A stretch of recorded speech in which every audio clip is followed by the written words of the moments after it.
युद्ध जब अनिवार्य हो जाए तो पीछे हटना अच्छा नहीं है। यदि युद्ध थोपा जाए तो उसका जवाब देना ही उचित है। लेकिन महाभारत के युद्ध में भी भगवान श्री कृष्ण युद्ध से बचने के लिए दूत बनकर के हस्तिनापुर जाते हैं और हर तरफ से युद्ध से बचने का मार्ग दुर्योधन को दिखाते हैं।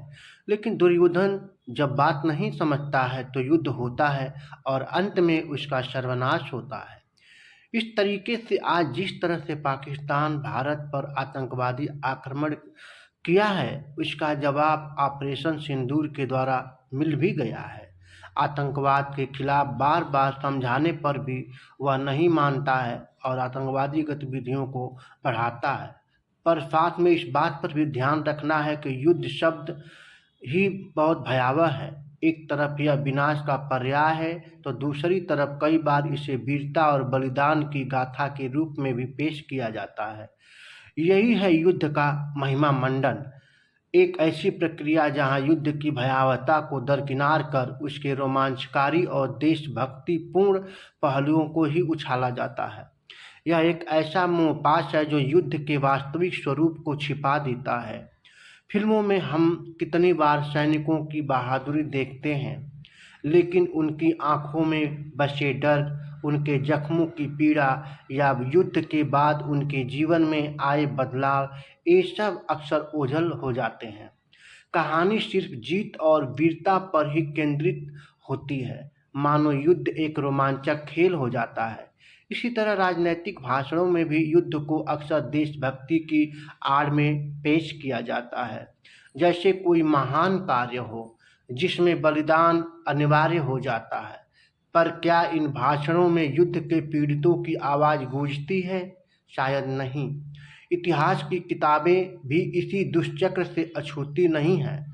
कई बार युद्धों को केवल विजयों और वीरता के नज़रिए से पेश किया जाता है, जैसे कोई कौशल प्रदर्शन हो।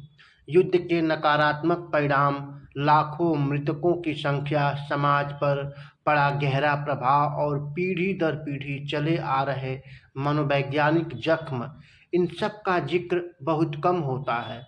यह एक तरफा तस्वीर पेश करता है जो पूरी सच्चाई नहीं होती है। इस महिमामंडन के गंभीर परिणाम हो जाते हैं। यह हिंसा के प्रति सहिष्णुता बढ़ाता है, युद्ध को समस्या का एक आसान हल बताया जाता है और युवाओं को बिना सच्चाई जाने युद्ध में जाने के लिए प्रेरित किया जाता है। यह एक ऐसा भ्रम है जिससे हमें सावधान रहने की ज़रूरत है। हमें युद्ध की सच्चाई को समझना चाहिए, उसकी भयावहता को देखना चाहिए और तभी हम इस खतरनाक मोहपाश से मुक्त हो सकते हैं। यह एक ऐसा जाल है जिसमें फंसकर हम अपना भविष्य खो देते हैं। इसलिए हमें चौकन्ना रहने की ज़रूरत है और युद्ध के वास्तविक स्वरूप को समझने का प्रयास करना चाहिए, ताकि दुनिया के और देश जिनके साथ हमारी विकास की प्रतिस्पर्धा निरंतर बनी हुई है, उसमें हम पिछड़ न जाएं। चीन जैसा देश चाहता है कि भारत पाकिस्तान के साथ युद्ध में उलझे और इसके द्वारा वह जो है अपनी आर्थिक स्थिति को मजबूत करना चाहता है, तो इस बात पर भी ध्यान देना चाहिए।